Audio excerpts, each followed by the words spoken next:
मगर मैं आपसे पूछता हूं, क्या भगवान राम सिर्फ हिंदू के राम हैं या विश्व के राम हैं? क्या वो सिर्फ बीजेपी और आरएसएस के राम हैं या हम सब के राम हैं? ये हम सोचते नहीं। हम एक दरिया में बह गए। क्या राम सिर्फ अयोध्या में है? क्या वो सिर्फ वहीं है? और उसके लिए भी आपको निमंत्रण आना चाहिए कि कौन वहां जा सकता है, कौन नहीं जा सकता? भगवान तो सबका है। क्या यहां पे राम के मंदिर नहीं है? क्या देश में राम के मंदिर हर जगह नहीं? मेरी जम्मू कश्मीर में राम के मंदिर हैं। राम यहां बसा है। हर अंग में राम बसा है, अगर आप देखना चाहो, मगर हम उसको देख नहीं रहे। हम उसको पहचानते नहीं हैं। अगर हम उसको पहचानते तो हमें नफरत नहीं होती। महात्मा गांधी क्या कहते थे? बार बार कहते थे राम राज, राम राज, राम राज। मतलब क्या था? कि सबके साथ बराबरी होगी। 70% भारत में हिंदू हैं। क्या वो खतरे में है?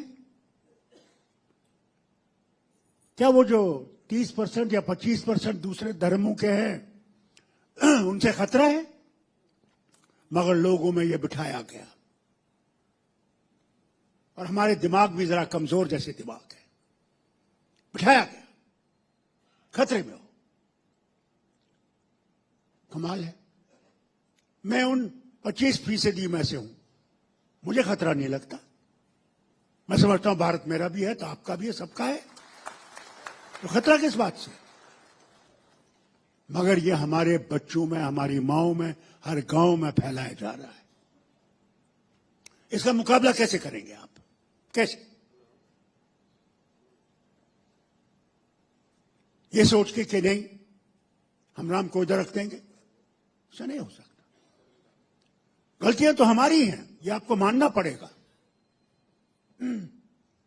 जब ये मशीन आई जिसमें आप वोट डालते हैं, मैं मुख्यमंत्री था कश्मीर का, और जब मशीन लाई गई तो हमने वहां कैबिनेट में मिनिस्टरों ने उनसे कहा, भैया इसमें चोरी हो सकती है या नहीं हो सकती?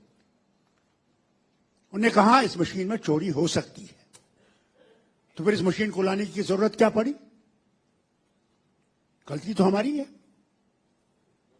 आज हम आसमान से चिल्ला रहे हैं मशीन चोर है, मशीन चोर है। कौन सुनने वाला है? आज इलेक्शन कमीशन के बारे में हम कहते हैं आज इलेक्शन कमीशन का होगा कि प्रधानमंत्री एक होंगे, एक और मंत्री होगा, और ऑपोजिशन का लीडर जो होगा वो एक होगा। दो उसका फैसला बदला सकते हैं। उस वक्त हमने ये कानून बनाना चाहिए था कि इलेक्शन कमीशन बिल्कुल इंडिपेंडेंट होगा। हमने नहीं किया। जुडिशरी का मामला हमने सही करना चाहिए था। उन जजों को चुनना था जो कल अगर आपके सामने होंगे, आपने गलती होगी, आपके खिलाफ करेंगे। हमने उनको भी अपने ही तरीके से चुना कि कल अगर मैं इनके सामने खड़ा हूं, ये मुझे बचाएगा। क्या क्या बताऊं आपको कि हमने क्या क्या नहीं किया जिसका आज हम खमियाजा भर रहे हैं। आप कहते हैं 37% आज राज कर रही है, मगर मुझे बताइए कितने लोग हैं जो वोट डालते हैं? कितने लोग हैं जो जानते हैं कि वोट किस लिए डाल रहे हैं? आज हम चिल्लाएं कि हमारे बच्चों की नौकरियां कहां हैं, आज खाने की तेल की कीमत कहां पहुंच गई, आज आपके डीजल की कीमत कहां पहुंच गई, आज आप सब्जी लाने जाओ तो क्या कीमत है, आज बिजली की कीमत क्या है, गैस की कीमत क्या है? कौन सुनता है? आज तो राम का इन्होंने ऐसा वो फैला दिया है कि जनाब हम गलत हैं अगर यहां बैठ के हम कहेंगे ये होने वाला है। आज ये समझते हैं लोग कि राम को लाने वाले यही हैं, इन्होंने लाया है। आपको जरा साफ बात करनी चाहिए, सच्चाई बोलनी चाहिए। आप ये समझे कि इंडिया अलायंस जो है बदल सकती है, तब बदलेगी जब लोग इसको समझने की कोशिश करेंगे। और हम लीडर जो अंदर बैठे हैं एक दूसरा हाथ थाम कर ये कोशिश करें कि भारत को बदलाना है, भारत को इस मुसीबत से निकालना है। जब तक हम ये नहीं करेंगे नहीं हो सकेगा। छोटी छोटी सोचों में हम डूब जाते हैं। अरे भैया दिल बड़ा करो, जहां से ये जीत सकते हैं इनको सीट दो, जहां से ये जीत सकते हैं सीट दो। क्या लगा है? कल तो आपने भारत को इकट्ठे चलाना, अकेले तो चला नहीं सकते हो। भारत बहुत बड़ा है, मगर दिल बड़ा करने की कोशिश करो, तब कुछ भारत को बना सकोगे, नहीं तो भारत को नहीं बना सकते। दिल जीतने की कोशिश करो, भारत के लोगों की दिल जीतने की कोशिश करो। और दिल जीतना तकरीरों से नहीं होगा, मेहनत से और वहां जाके होना। वक्त बहुत कम है। जिस तरह से आज हर चीज, वो रेडियो देखिए, टेलीविजन देखिए, अखबार देखिए, जो देखिए, इनका प्रोपेगेंडा हर तरफ है। हमारी चीज कोई लिखने वाला नहीं है, डरते हैं कल ईडी आ जाएगी, ये आ जाएगी, वो आ जाएगी। हमने इन संस्थाओं को अपनी हुकूमत के वक्त में कंट्रोल करना था, इंडिपेंडेंट करना था, नहीं कर सके। इसलिए मैं आपसे कहूं, भारत बदलेगा जब भारत के लोगों के अंदर ये सोच आ जाएगी कि भारत बदल कैसे सकता है। हम बीजेपी के खिलाफ बोलें, उसके खिलाफ बोलें, उससे काम नहीं बनेगा। हमें पहले अपना आप उस तरह करना पड़ेगा कि हम उसका मुकाबला कर सकें। वो कैसे होगा? एक दूसरे को समझने की कोशिश करें, एक दूसरे के हाथ पकड़ कर चलने की कोशिश करें। कोई छोटा है, कोई बड़ा है, वो मत सोचिए। इसे इतनी पार्टी का इतने नंबर है, उस पार्टी का इतना नंबर, वो मत सोचिए।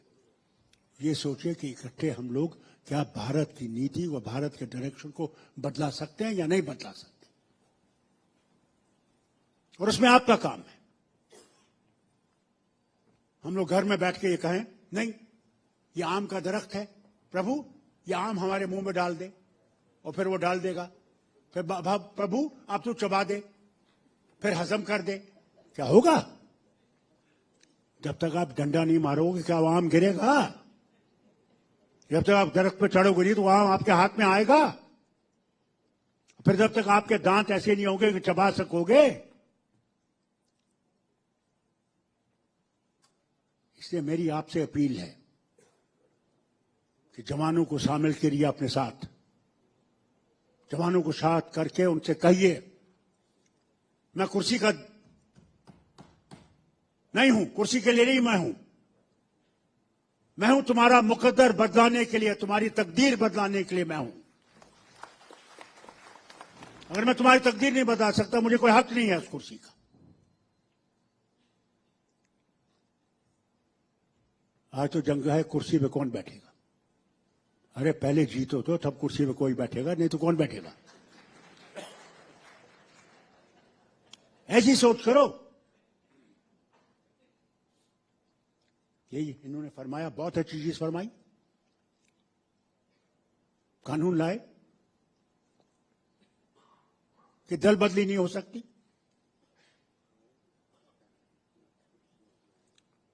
मगर जहां उस पर कमजोरियां रखी हमने, आज उसी का फायदा तो उठा रहे हैं। और आज मैं आपसे कहूं, माया जाल ने ऐसा पकड़ रखा है कि आदमी तो पैसे पे यहां से यहां 1 मिनट में बदल जाता है। उसको उसका ईमान नहीं है कि मैं इधर खड़ा हूं, मैं भारत के लिए ये करने वाला हूं, वो कर रहा हूं, कुछ नहीं करने वाला, वो तो पैसा लेने वाला है। कहते यार 5 करोड़ ऐसे ही आ रहे हैं, मैंने जिंदगी में कभी 1 करोड़ नहीं देखा है, 5 दे रहे हैं, मारो गोली। मैंने फिर इलेक्शन नहीं लड़ना, 5 साल के बाद देखा जाएगा कौन लड़ता है। आप टेलीफोन करोगे, कौन है, क्या है? जनाब मैं आपका वोटर हूं। है? इसके बजाय ये कहे भाई आप तबीयत ठीक है, आप अच्छे हो, नहीं कुर्सी पे बैठ गए, फिर 5 साल के बाद देखेंगे, 5 साल के बाद आता है, महाराज मैं आपका गुलाम हूं, मैंने गलती की है उसको माफ करना, मैं फिर से अच्छा करूंगा। पता नहीं वो करेगा भी या नहीं करेगा। हाल तो ये हो गया हम लोगों का। मैं आपसे ईमानदारी से और सच्चाई से कह रहा हूं, क्यों मरना हम सब ने है। एक बात याद रखिएगा, मारने वाले ये नहीं है, मारने वाला प्रभु है और जिंदगी देने वाला भी प्रभु है, उसके सिवा कोई नहीं है। हम डर जाते, सच बोलने के लिए तैयार नहीं है कि क्यों हमको अंदर कर देंगे। अरे कौन, वहां भी वही है जो तुमको निकालेगा, वही तेरी रक्षा करने वाला, उसके सिवा कोई रक्षा करने वाला नहीं है। इसलिए पहले प्रभु से डरो, उससे डरो। जिस दिन तुम उससे डरने लगोगे और उसकी पुस्तकें पढ़ोगे, हमारे बच्चों के पास आज टाइम नहीं है पुस्तक पढ़ना, आज तो फोन लगा हुआ है, उस पर वो मैसेजेस कर रहे हैं, उस पर खेले खेल रहे हैं। आज यकीन नहीं करेंगे, बात नहीं करते हैं।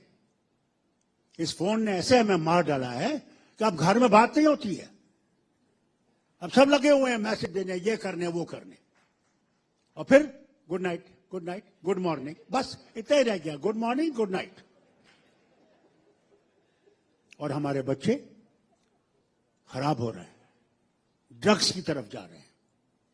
इस तरह ड्रग्स खाई जा रही हैं, इस तरह मैं बयान नहीं कर सकता। हिंदुस्तान का मुस्तकबिल मुश्किल में हो जाएगा। और बेचने वाला कौन, हमारा ही आदमी। ये नहीं हम कहेंगे कि अंग्रेज आया, रूसी आया, चीनी आया, उसने बेचा, हमारे ही लोग। आज माया ने ऐसा पकड़ रखा, प्रभु मैं क्या बताऊं, तुझे सब पता है। इस माया जाल से निकलने की कोशिश कीजिए और प्रभु की तरफ झुकने की कोशिश कीजिए। ये पुस्तकें पढ़िए। कोई धर्म बुरा नहीं, मैं बार बार ये कहता हूं, कोई धर्म बुरा नहीं, इंसान बुरा है, धर्म बुरा नहीं है। हर धर्म एकता सिखाता है, मोहब्बत सिखाता है, उल्फत सिखाता है, एक दूसरे की मदद सिखाता है। पड़ोसी की तरफ देखता है, कहता है देखो पड़ोसी को देखो, अगर उसका हालत खराब है ऐसे उसको मदद करो कि इस हाथ को पता नहीं लगे कि तुमने उसकी मदद की है। आज तो हम डंडोरा पीटते हैं। मैंने जी मस्जिद की दीवार के लिए इतना दिया, मैंने जी मंदिर के इसके लिए इतना दिया। अरे तुम कौन हो देने वाले, देने वाला तो प्रभु है, उसने तुम्हें शक्ति दी कि तुम दे रहे हो। हमारी जमातों का हाल देखिए। अगर आप लोगों को जमातों से मोहब्बत होती, उल्फत होती, तो आप खुद अपने चंदे से 10 रुपए दे देते कि ये हमारे लिए लड़ रहे हैं, हमारी मुस्तकबिल के लिए लड़ रहे हैं। नहीं, कोई नहीं आता है। मगर जब हुकूमत में बैठ जाते हैं, डालियों की डालियां आ रही हैं। जनाब मैं आपका, हमारे जो वोट देने वाला बेचारा पीछे सदी में होगा, आगे वही होगा जो कल तक तो उधर था, आज इधर है और डेली ला रहा है। उस वक्त उसको मैं कह सकूं यार तू उधर पीछे लाइन में खड़ा हो जाए,